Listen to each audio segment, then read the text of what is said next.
I'm Rendan, and this is Free Guy. Hello.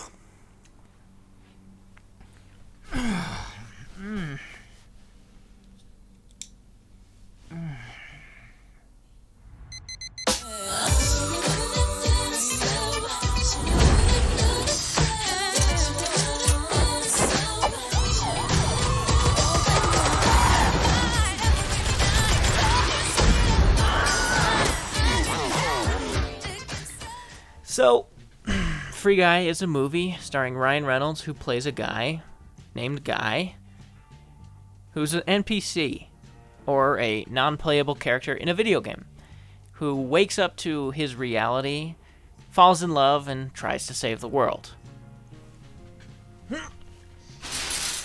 I'll be honest, I like this movie a lot more than I thought I would. I do not like Ryan Reynolds. I find him borderline insufferable. His brand of smug, self-aware comedy is absolutely grating to me. But fortunately, this movie seems heavily scripted and less reliant on Ryan Reynolds' ad-libs than I thought it would, and that was a pleasant surprise. Of course, it's still sprinkled in there, and it's obnoxious when it pops up, but I enjoyed most of this movie. The comedy, in fact, works pretty well, and the script is solid. And that's the best part of this movie, really, the script. From a structure standpoint, this has all the important beats that you would want from a movie like this, and even the characters are developed enough to be mildly interesting. Ryan Reynolds plays this AI who is waking up to his reality, and it's actually pretty fun watching him explore new things in his world and view his life through a different lens. Literally.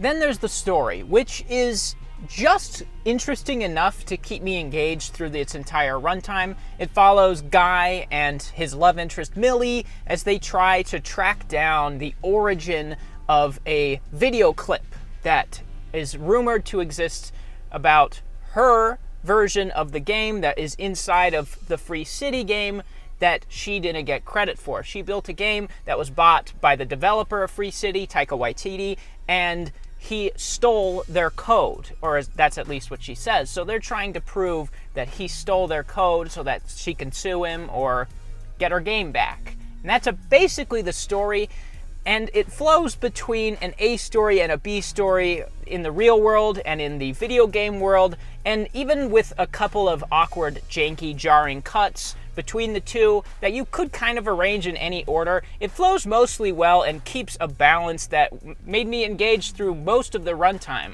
So, the story works pretty well.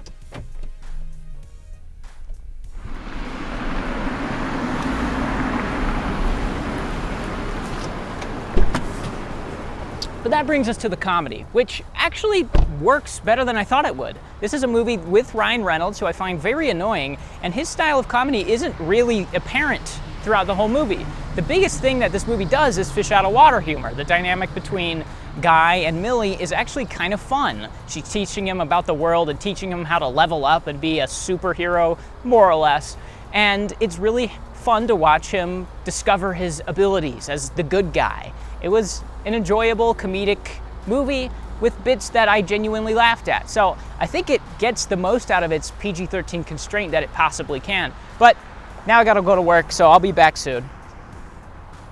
But this brings us to the negatives, and the biggest one is the casting. I like all these actors individually, but Ryan Reynolds as the clueless, endearing guy doesn't quite work for me. I think Chris Pratt in that role would have made a lot more sense. Taika Waititi as the megalomaniacal developer didn't really work for me.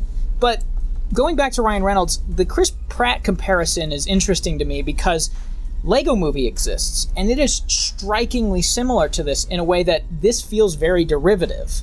I mean, you have a clueless main character who's waking up to his reality by going on a little quest after seeing a sexy female that he falls in love with, and eventually he wakes up to his reality and saves the world. It's incredibly similar, striking, honestly.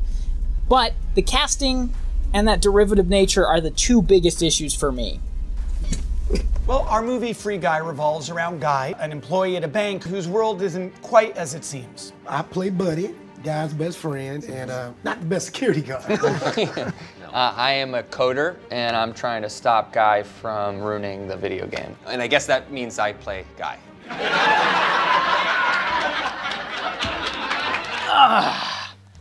So, there's a couple other things that I'm not a huge fan of in this as well, namely the third act. The third act gets pretty trying, and not just because there's not an ounce of subtlety to this movie, and much less this third act, but because Disney acquired 20th Century Fox and crammed in Disney references in this ending, it feels forced and heavy-handed, and it certainly won't age well. It just feels like they reshot this ending to cram in some references to their pre-existing properties. And again, there's no subtlety to any of this. There's tons of awful exposition going on throughout the movie, and this ending is no different.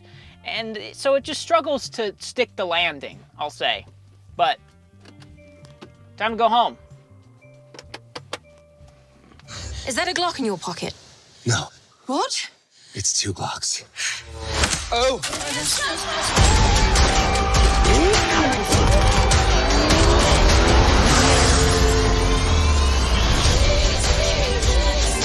So that is Free Guy, a movie I enjoyed more than I thought I would. I'm not a big fan of Ryan Reynolds, and I still think he's miscast in this. He is okay, but Chris Pratt probably would have been better for this role.